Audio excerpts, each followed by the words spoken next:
Top quality और consistent performance के लिए सिर्फ सिल्वर पंप। टॉप क्वालिटी और कंसिस्टेंट परफॉर्मेंस के लिए सिर्फ सिल्वर पंप, नाम याद रखना। नागपूर महानगरपालिकेनं थकीत मालमत्ता कर वसुलीसाठी आता चक्क शोलेच्या गब्बरची मदत घेतलेली आहे।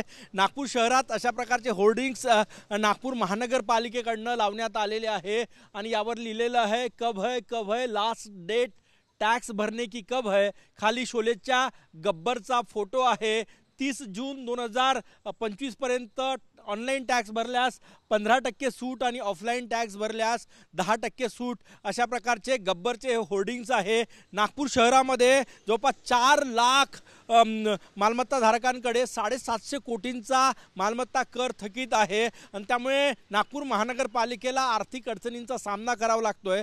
त्यामुळे ही शक्कल नागपूर महानगरपालिकेकडून लढवण्यात आलेली आहे। शहरात गब्बरचा म्हणजे शोले चित्रपटाचा गब्बर आपल्याला माहित आहे, सगळ्यांना त्याचा डायलॉग माहित आहे, कितने आदमी थे, आणि तोच वापर करून त्याच लोकप्रियतेचा वापर करून चक्क नागपूर महानगरपालिकेनं गब्बरच्या मदतीनं या ठिकाणी टॅक्स वसुलीसाठी गब्बरची मदत घेतलेली आपल्याला पाहायला मिळते आहे। नागपूर महानगरपालिकेच्या मुख्यालयातही असे होर्डिंग्स लागलेले आहे आणि वेगळ्या भागामध्ये लागलेले आहे जेणेकरून टॅक्स वसुलीचं जे टार्गेट आहे ते पूर्ण होईल।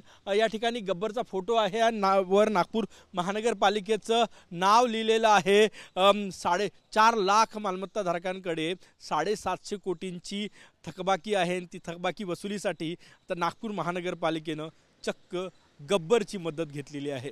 कॅमेरामॅन सचिन सयामसह गजानन उमाटे, TV9 मराठी, नागपूर।